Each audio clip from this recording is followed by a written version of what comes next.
మనతో పాటు బీఆర్ఎస్ నాయకులు ఊరుగంటి వెంకటేశ్వర గౌడ్ ఉన్నారు. మాట్లాడే ప్రయత్నం చేద్దాం. చెప్పండి, తెలంగాణ ఉద్యమం దీక్షా దివాస్ గురించి ఏం చెప్తారు?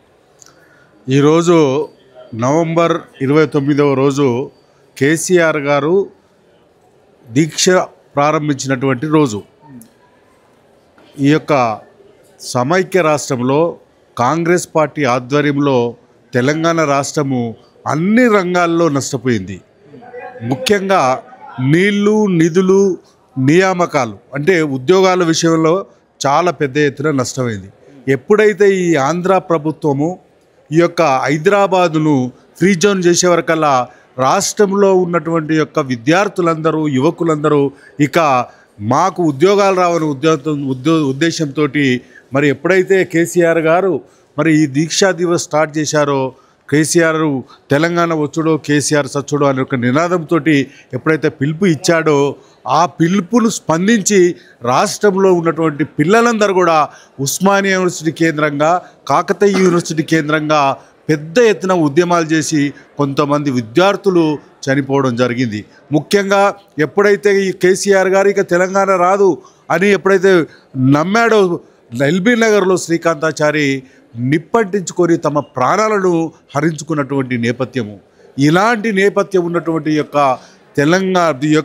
తెలంగాణ రాష్ట్రాన్ని ఈరోజు కాంగ్రెస్ పార్టీ దాదాపుగా 50 సంవత్సరాలు ఈ దేశాన్ని పరిపాలించుకుంటే కాంగ్రెస్ పార్టీ నిన్న కాంగ్రెస్ నాయకులు మాట్లాడుతున్నారు కేసీఆర్ గారి నుంచి ఒక ఆయన దీక్ష దొంగ దీక్ష అని మాట్లాడుతున్నారు. నేను అడుగుతున్నాను కాంగ్రెస్ పార్టీ అధ్యక్షులు మహేష్ కుమార్ గౌడ్ను, అదేవిధంగా మీ ముఖ్యమంత్రి రేవంత్ రెడ్డి గారు, మీరు ఎప్పుడైనా తెలంగాణ కోసం కొట్లాడారా? జై తెలంగాణ అన్నారా? ఒక పేపర్ స్టేట్మెంట్ ఇచ్చారా? మీ నాయకుడు తెలంగాణ ఉద్యమం చేస్తున్నటువంటి అనేక మంది యువకుల మీద, విద్యార్థుల మీద రైఫిల్ పట్టుకొని కాల్చడానికి ప్రయత్నం చేసినటువంటి యొక్క ముఖ్యమంత్రి ఈరోజు ముఖ్యమంత్రి సీట్లో ఉన్నాడు. తెలంగాణ సమాజానికి ఒక పీడ కళ అనగా చెప్పవచ్చును. ఎందుకంటే ఈరోజు కాంగ్రెస్ పార్టీ, మా నాయకుడు కేసీఆర్ గారు ఆయన చేసినటువంటి అంకితమైనటువంటి దీక్షతోటి నిజంగా చెప్పాలంటే ఈ భారతదేశ చరిత్ర తీసుకుంటే భారతదేశ చరిత్రలో రెండు ఉద్యమాలు శాంతియుతం జరిగింది. ఒకటి స్వాతంత్ర ఉద్యమంలో గాంధీ మహాత్ముని యొక్క నేతృత్వంలో ఆ రోజు శాంతియుత పద్ధతిలో స్వరాష్ట్రం వచ్చింది. అదేవిధంగా తెలంగాణ రాష్ట్రంలో చాలామంది అనుకున్నారు రక్తపాతాలు జరుగుతాయని. ఆ విధంగా కాకుండా శాంతియుత మార్గంలో మన తెలంగాణ రాష్ట్రం సాధించుకోవడం జరిగింది. ఈ రకంగా ఆ గతంలో 1969లో కూడా తెలంగాణ కోసము విద్యార్థులు పెద్ద ఎత్తున ఉద్యమం చేస్తే మీ పార్టీకి చెందినటువంటి చెన్నారెడ్డి గారు మధ్యలో ప్రవేశించి గవర్నర్ పదవి ఇయ్యంగానే ఈ యొక్క ఉద్యమాన్ని మోసం చేసి వెళ్ళిపోయాడు.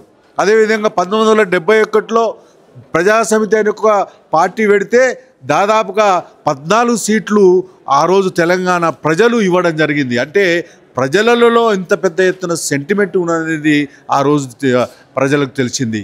కాబట్టి 14 సీట్లు వీళ్ళందరూ మళ్ళీ తర్వాత కాంగ్రెస్ పార్టీలో కలిసిపోయారు ప్రజాసమితి నుంచి.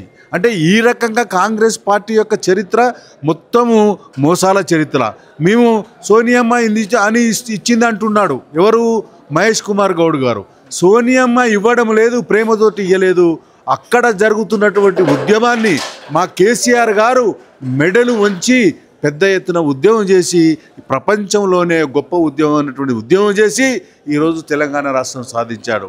ఈ విధంగా సాధించినటువంటి ఉద్యమాన్ని కేసీఆర్ గారిని పట్టుకొని అవాకులు చెవాకులు పాడుతున్నటువంటి ఈ కాంగ్రెస్ నాయకులకు ఖచ్చితంగా బుద్ధి చెప్తాము. ఈరోజు కాంగ్రెస్ అనేది మోసాల చరిత్ర. 6 గ్యారెంటీలు ఇచ్చారు, 420 గ్యారెంటీ మోసాలు ఇచ్చారు, 420 మోసాలు, 6 గ్యారెంటీలు ఇచ్చినటువంటి గ్యారెంటీలు కూడా ఇప్పటికి కూడా మహిళలకు సంబంధించినటువంటి 2500 అకౌంట్లు ఇస్తున్నారు, ఇంతవరకు వేయలేదు.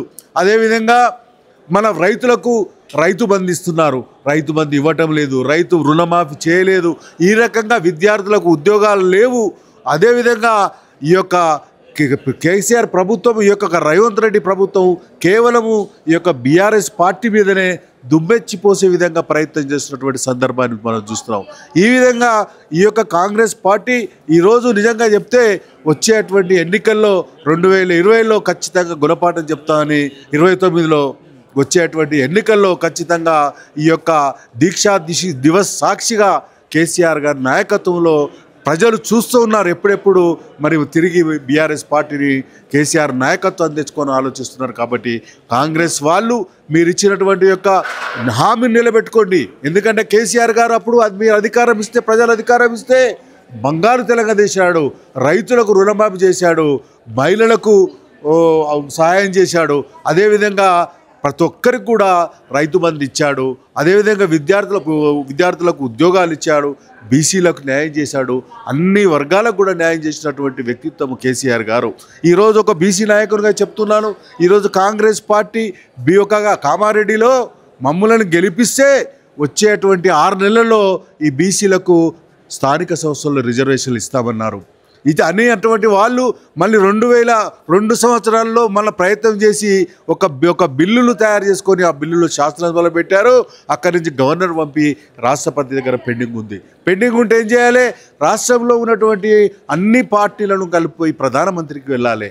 ఆ విధంగా చేయకుండా ఒక ఉద్యమ నాయకునిగా రాజ్యాంగ పదవులు ఉన్నటువంటి రేవంత్ రెడ్డి గారు ఢిల్లీకి వెళ్ళి అక్కడ ఉద్యమాలను డ్రామాలు చేసి హైదరాబాద్ తీసుకొచ్చాడు.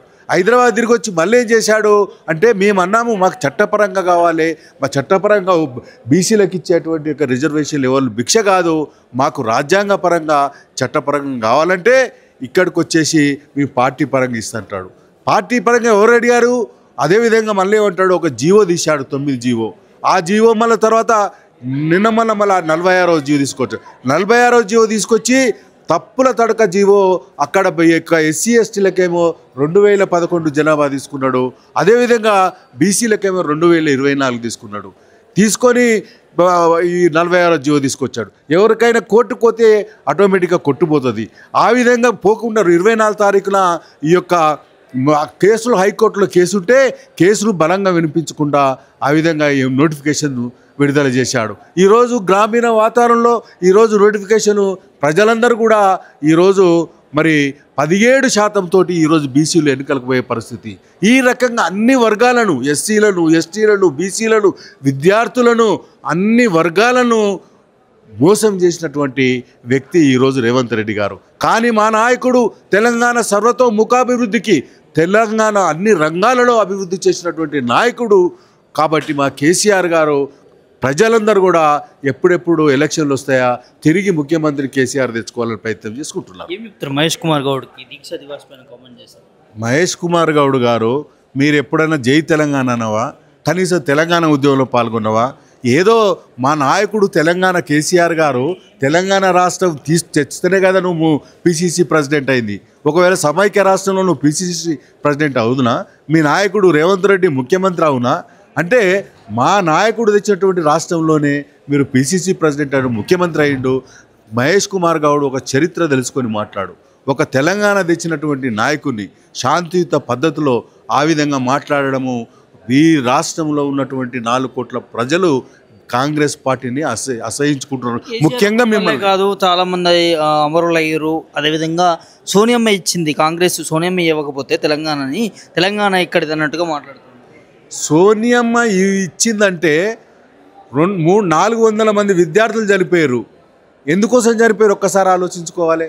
కాంగ్రెస్ పార్టీ మీకు ఇవ్వాలని చిత్తశుద్ధి ఉంటే పిల్లలందరూ కూడా చనిపోయి పరిస్థితి అదుపు తప్పుతున్నటువంటి దశని గ్రహించి కాంగ్రెస్ పార్టీని మా నాయకుడు మెడలు ఉంచుతున్నటువంటి సందర్భాన్ని ఢిల్లీని దిగ్బంధం చేసి ఇక్కడ ఉన్నటువంటి ముఖ్యమంత్రిని, మంత్రులను దిగ్బంధం చేయడం వల్లే ఈరోజు కాంగ్రెస్ పార్టీ ఇంది. కానీ ప్రేమతోటి సోనియమ్మ ఇయ్యలేదు.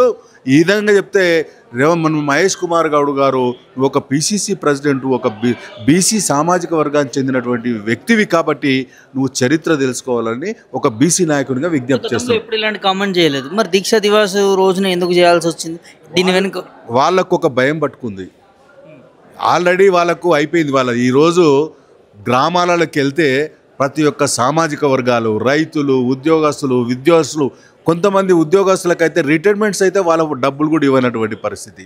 ఎంత దౌర్భాగ్యమైనటువంటి పరిస్థితి. ఈరోజు రాష్ట్రంలో ఉన్నటువంటి ప్రభుత్వ భూములన్నీ కూడా తెగనమ్ముతున్నాడు. అంటే అదేవిధంగా ఎస్సీ ఎస్టీ బీసీలకు సంబంధించినటువంటి భూములను ఈరోజు ఫార్మాసిటీ పేరుతో ఫ్యూచర్ సిటీ పేరుతో 1000 ఎకరాలు గుంజుకున్నటువంటి సందర్భాన్ని మనం చూస్తున్నాం. అంటే ఈరోజు కేవలము వాళ్ళు ఈ రాష్ట్రాన్ని దోచేయాలి, దోపిడీ చేయాలి, మళ్ళీ వచ్చే మా ప్రభుత్వం రాని ఉద్దేశంతో ప్రజల సమస్యలు పట్టించుకోకుండా కేవలము ఈరోజు వచ్చే జనరేషన్కు పిల్లలకు మళ్ళీ భూములు మిలవకుండా ప్రభుత్వ భూములు అమ్మే ప్రయత్నం చేస్తున్నారు. రేవంత్ రెడ్డి ఒకటే చెప్తున్నాను, వచ్చేటువంటి జనరేషన్కు మా గతంలో ఉన్నటువంటి పార్టీలు ముఖ్యమంత్రులు గతంలో ఉన్న మా కేసీఆర్ గారు కూడా ప్రభుత్వ భూములని కాపాడారు. ఆ విధంగా మీరు ప్రభుత్వ భూములను మీరు అమ్మితే వచ్చేటువంటి తెలంగాణలో ఏదైనా ఆఫీస్ కట్టాలన్నా లేకపోతే హాస్టల్స్ కట్టాలన్నా ప్రభుత్వ హాస్పిటల్ కట్టాలన్నా భూమి దొరకనటువంటి పరిస్థితి తీసుకున్నటువంటి ముఖ్యమంత్రి రేవంత్ రెడ్డి, నువ్వు ఒక రియల్ ఎస్టేట్ బ్రోకర్గా నేను ఉన్నావు, కానీ నువ్వు ప్రజాస్వామ్య పద్ధతిలో వచ్చినట్టు ఒక ముఖ్యమంత్రి నేను ప్రజలకు సేవ చేయాలి, సేవ చేస్తే నాకు ఒక పేరు ఉంటుందని ఆలోచించినట్టు ముఖ్యమంత్రి ఉండడం మన దౌర్భాగ్యం.